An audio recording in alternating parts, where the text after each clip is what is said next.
Ah, so yun mga katropa, may share ako sa inyo isang issue ng EPS, Electronic Power Steering. Mayroon siyang sound, knock sound. So ngayon, share ko sa inyo para malaman nyo rin, para magkaroon kayo ng idea kung sakaling ma-encounter nyo mga katropa. So syempre bago yung lahat, maraming salamat sa pag-support sa akin channel. Lalong lalo na yung mga subscriber, YouTuber, viewers. Sa mga nagko-comment sa akin comment section, shout out sa inyo mga katropa.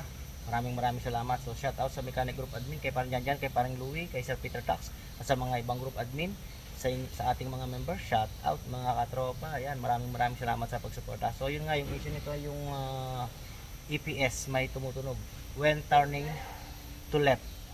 Yan. So aalamin natin kung bakit mga katropa. So tara.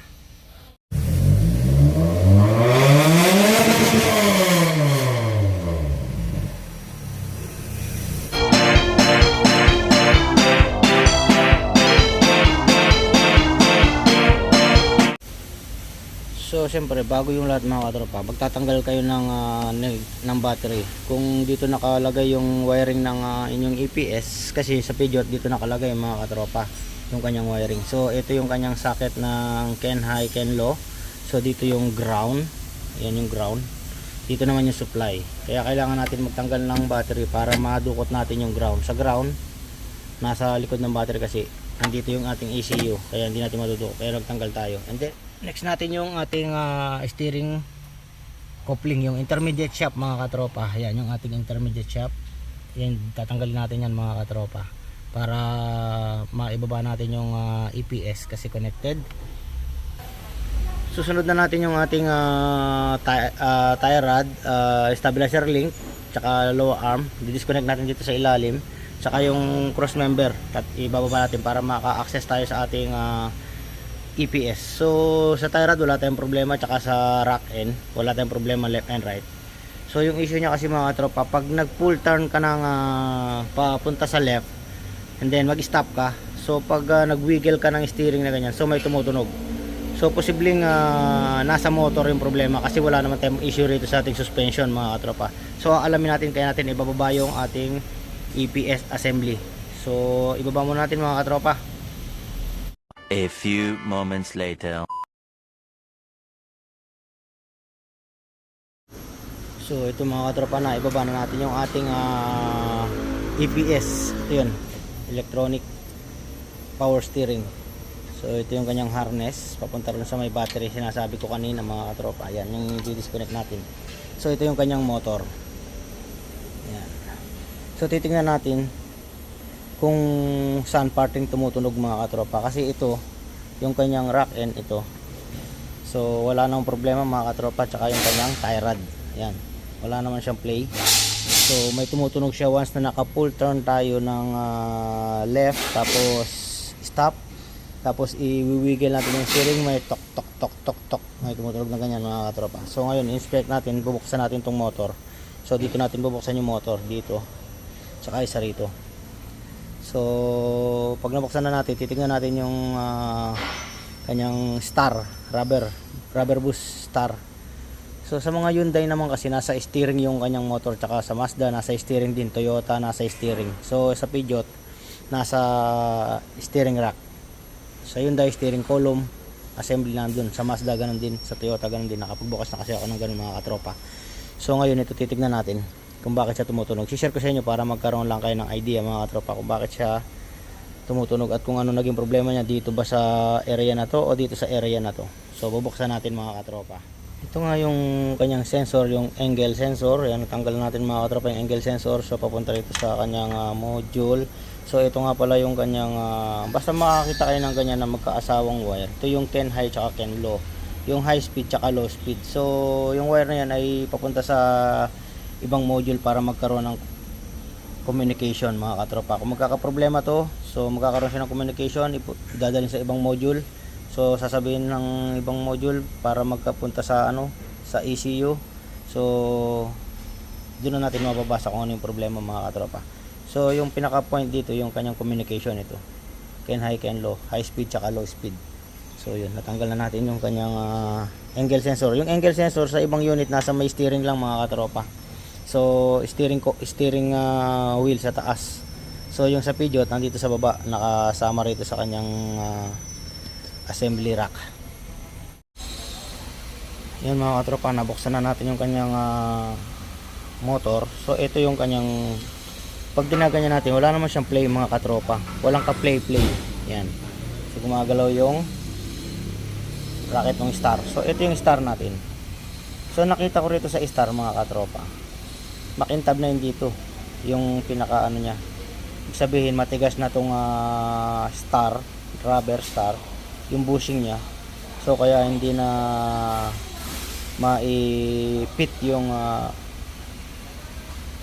gear dito tsaka yung gear dito sa ating motor. Ayan, ito yung ating motor mga katropa. Ayan. So wala naman din ka play yung motor. Ayan mga katropa. So binuksan natin yan, 2 bolt lang yan. So same lang sa Hyundai. Yan, dito nakaganyan yung star natin mga katropa. So kapag matigas na, saka manipis na rin yung pinaka kanto rito mga katropa, so pwedeng tumunog. Kasi wala naman tayong makitang plate na malaki rito sa motor.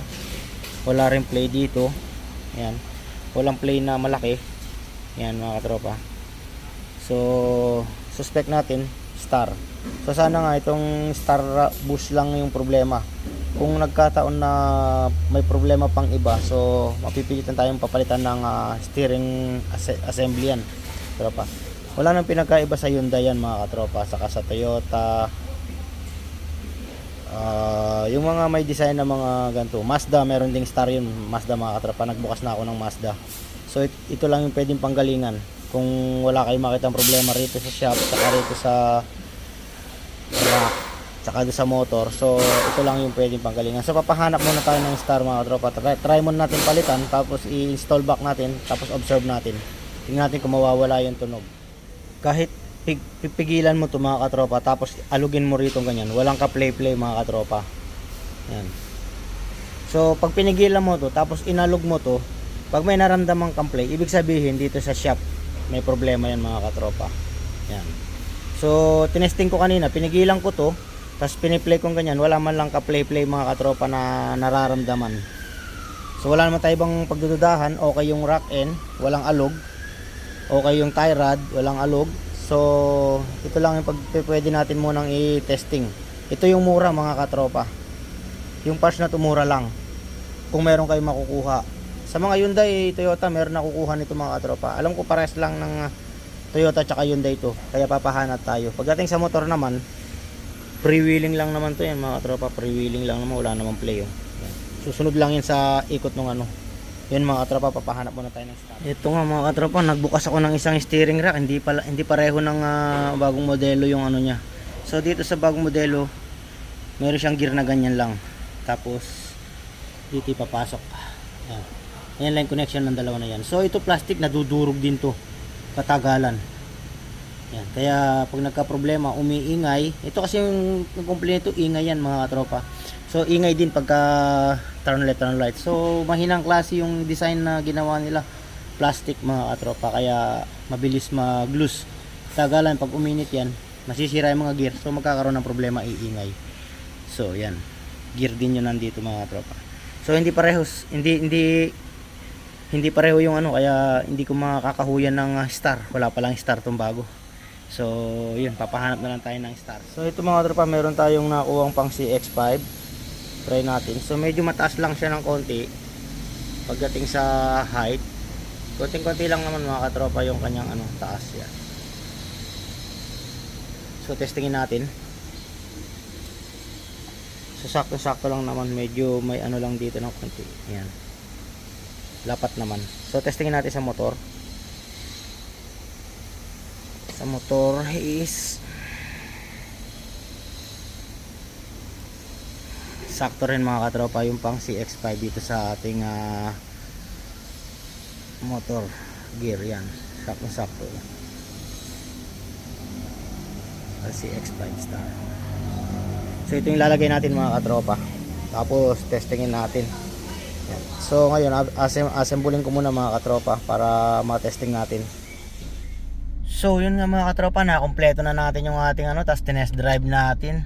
Ganun pa rin mga katropa yung issue nya. So hindi natin matutulungan maka-save ng budget si customer mga katropa.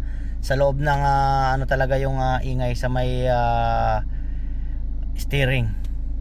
Hindi dun sa ano, sa motor, sa steering shop niya mga katropa. Ayan, tingnan nyo yung ano, pakinggan nyo. So yan yung kino-complain niya, yan yung maingay. Ayan oh. So pinagamitan natin ng stethoscope sa kasama natin mga katropa.